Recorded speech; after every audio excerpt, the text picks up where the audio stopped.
What's up, guys? Welcome back to another episode of Anything But ASIC. And today I called it Altcoin Season. But seriously, if you're paying attention to anything in the news right now about Bitcoin or the stocks been nuked by Jerome Powell. But we got hope in the crypto community because Michael Saylor is saying that it's serious now, and actually there could be a dead dog bounce, not a dead cat bounce, but a dead dog bounce to Bitcoin right now, bouncing back up to $3,600. Supposedly, that's what I've seen in the news lately. But we'll see. We'll see what happens. But what I want to talk about the hash rate. Well, one thing, the hash rate hasn't gone down, even though the profits for Bitcoin hasn't actually died. So the profits haven't gone down. So I mean, not the profits. The hash rate hasn't gone down. The hash rate dipped a little bit when June hit, May hit, and Bitcoin started tanking. And in June it hit, and then it came back up. And it's coming back down. So you gotta ask, like, what do these people know? What do these people know that have invested their whole entire life savings into buying S19 XP Pros, water cooled, whatever Big Man came out with freaking a few months back, or hasn't come out with yet, that they invested in? What do they know? What do they know that's about Bitcoin that it hasn't been done? So taking a look at the price of Bitcoin right now is 20,000. And so the hash rate's coming back up. It's dropped back down. It's basically floored, and we're sitting around the $20,000 mark. And the investors, quote unquote, are waiting for what the Fed does or whatever the markets do. They're just waiting for that one word to tip them off, whether to sell or buy. But let's get into this. I said this. Double Line Capital CEO of Bitcoin wouldn't be surprised if it all went to $10,000. I said this. Don't be surprised if it sags to $10,000. I've said this many a time on this channel, and now somebody agrees with me. So let's go ahead and read the article. On Wednesday, June 15th, Jerry Gundelach, the founder and CEO of investment management firm and investment advisor DoubleLine, shares his thoughts on the Bitcoin price. Here are some information about Gundelach, taken from his bio on the DoubleLine website. Why you gotta dig into this man's past? What the hell? In 2011, he appeared on the cover of Barron's as the new bond king. In 2013, Institutional Investors named him Money Manager of the Year. In 2012, 2015, and 2016, he was named one of the fifth most influential in Bloomberg markets. In 2017, he was introduced into the FIASI Fixed Income Hall of Fame. Mr. Gundelach is a summa cum laude graduate of DeMarth College with degrees in mathematics and philosophy. So we should listen to this guy. He's got some credentials, bruh. DoubleLine, which is headquartered in Temple, Florida, had over 122 billion in assets under management (AUM) as of March 31st, 2022. The DoubleLine CEO made his comments about Bitcoin during his interviews on CNBC Communist News. I can't say Communist News Network. Closing Bell Over Time, which is hosted by Scott Warpner, at the time when Bitcoin was trading around 21,500. When Warpner asked how low the price of Bitcoin could go, DoubleLine CEO replied, "Well, when it broke below 30,000, it looked on charts basis that $20,000 was going to happen really quickly, and it did. But the trend in crypto is clearly not positive. I mean, it topped out a long time ago. I remember it was with you in July of last year, and Bitcoin was up like 60 grand, something like that. And then it dropped down to $30,000. I managed to rally back, but it looks like it's being liquidated. So I'm not bullish at $20,000 or $21,000 on Bitcoin, and I would be surprised if all it went down to $10,000. That's about what I said. Thank you, mathematician, with all your credentials and years of experience confirming what I thought was going to happen. Oh man, I can't tell if I'm if I'm a mathematician, am I just some genius to do this? I don't know. We will see. We will see. Uh, Against Michael Saylor's demands, of course, because he's investing heavily in this Bitcoin madness. But we shall see. Talking about Dogecoin. The little engine that could. Dogecoin. Dogecoin co-founder hopes the crypto community will learn from all the failings of Celsius, Luna, and Three Arrows Capital. And we're talking about Dogecoin because I do see Dogecoin still just hanging in there so freaking hard. Nothing has killed Dogecoin so far. That's why I'm saying maybe Dogecoin is a good investment if it drops. If it drops, where is it? Hold on.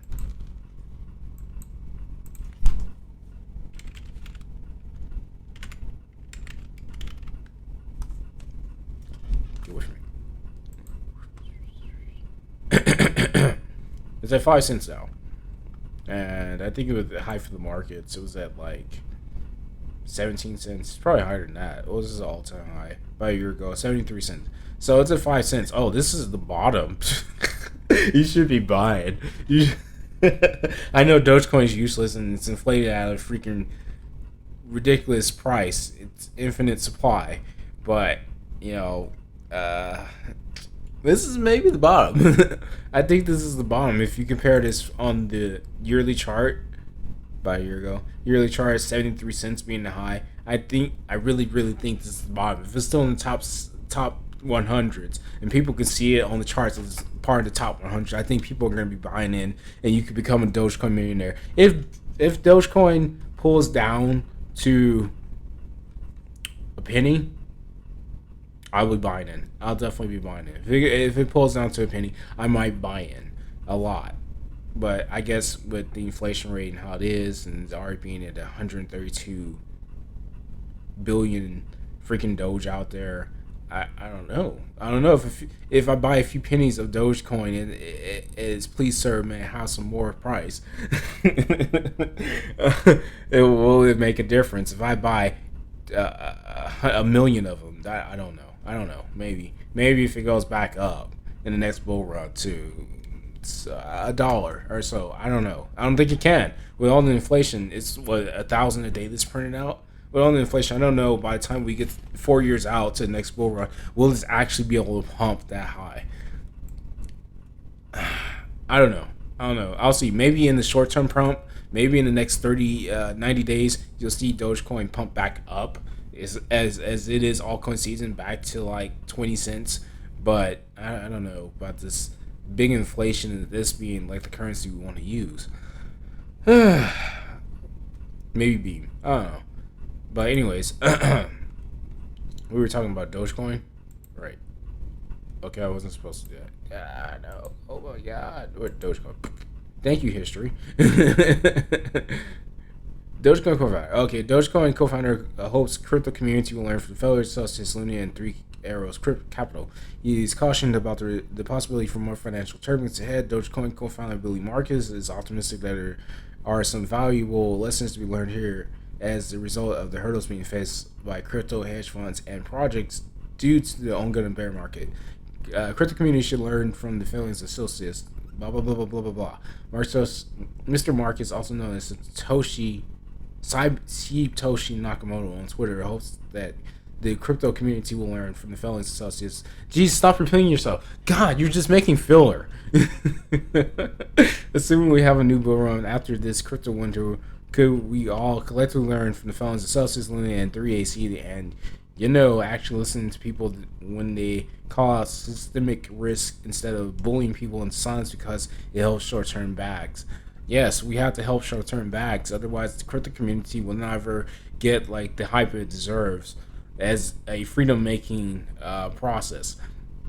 Are investors doomed to repeat the same mistakes forever? Satoshi Nakamoto, another tweet, and the co-founder of Dogecoin, worried whether investors learn any lessons or get burnt in the markets, or are they just doomed to repeat the mistakes forever? Mr. Marcus likened their ongoing selling off of 2018 and 2014, hinting that the crypto traders should be connected the dots. Should have connected the dots regarding the current market environment. He was responding to another tweet where the crypto community member Nick Balalas likened the high returns promised by the crypto projects of Luna and Celsius being more significant than Bernie Madoff ever promised. A screenshot of their conversations on the behaviors of investors can be found below. Blah blah blah, assuming blah blah blah. Blue run, typically response, blah blah blah. More financial terms ahead, but we will make it through. Dogecoin co-founder, of course we'll make it through. These coins can never go down to zero because so many of them have been bought and lost that there will always be a value to them, especially Bitcoin. Another tweet, Billy Marcus cautioned that the markets have more pain ahead. However, he was optimistic that we will make it through if we keep learning. If we kept learning, he explained the ongoing global macroeconomic situation is fine.